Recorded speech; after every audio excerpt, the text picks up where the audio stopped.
নিয়ে এসেছি গন্ধরাজ চিকেনের রেসিপি নিয়ে। খুব সহজেই কম সময়ে কম উপকরণে আপনারা এটা বানিয়ে ফেলতে পারেন।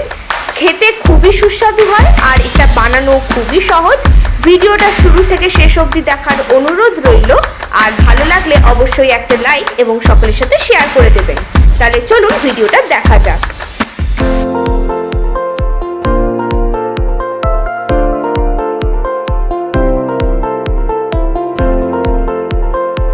গন্ধরাজ চিকেন তৈরি করবার জন্য সবার প্রথমে আমি নিয়ে নিয়েছি 550 গ্রাম চিকেন।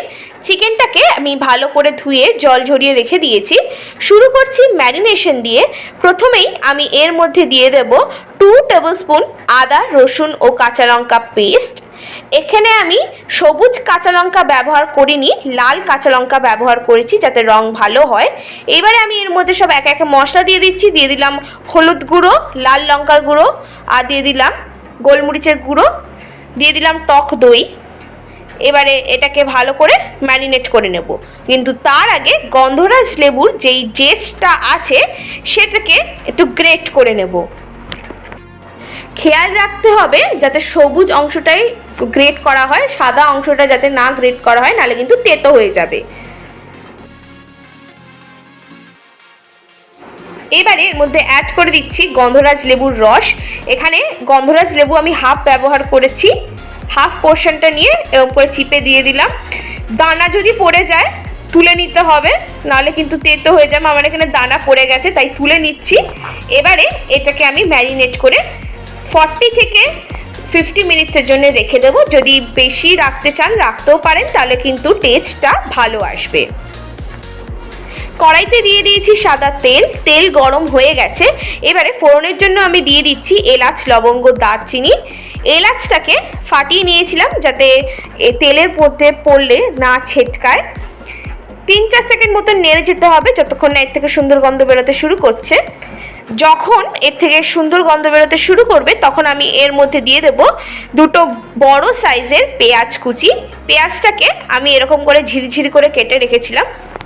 এবার পেঁয়াজটাকে দিয়ে ভালো করে ভেজে নিতে হবে। ফ্লেমটাকে হাইতে রেখেই ভাজবো।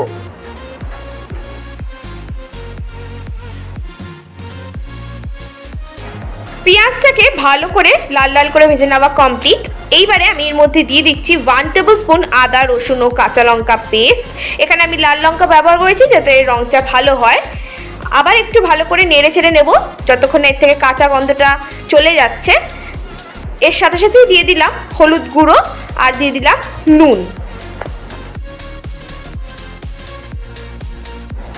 মশলাটাকে ভালো করে কষানো কমপ্লিট।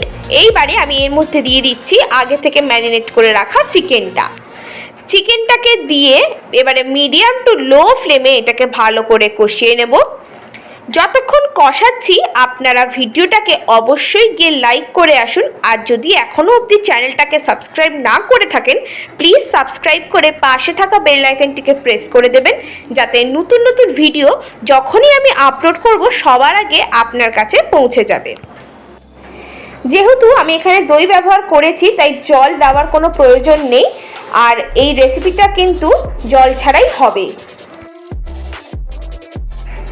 এবারে এটাকে আমি ঢাকা দিয়ে রাখবো যতক্ষণ না চিকেনটা সেদ্ধ হয়।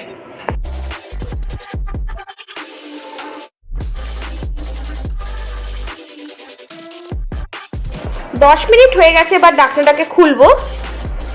দেখতেই পাচ্ছেন চিকেন থেকে জল বেরিয়ে গেছে। আমি এখানে কোনো জল ব্যবহার করিনি। আবার একটু নেড়ে চেড়ে এটাকে 2 থেকে 5 মিনিটের জন্য ঢাকা দিয়ে রেখে দেবো। 5 মিনিট হয়ে গেছে। বা ঢাকনাটাকে খুলবো, একটু নেড়ে চেড়ে নেব।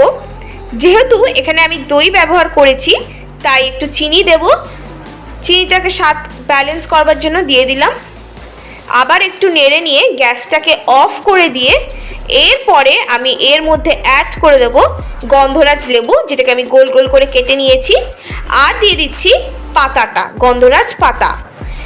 এইবারে এটাকে ঢাকা দিয়ে 5 মিনিট স্ট্যান্ডিং টাইমে রেখে দেবো। এটাকে কিন্তু আপনারা ফোটাবেন না, নাহলে কিন্তু এটা তেতো হয়ে যাবে। তৈরি হয়ে গেছে আমাদের আজকের রেসিপি গন্ধরাজ চিকেন। এটা আপনারা অবশ্যই বাড়িতে ট্রাই করবেন এবং আমাকে কমেন্ট বক্সে কমেন্ট করে জানাবেন ভিডিওটা কেমন লাগলো। ধন্যবাদ।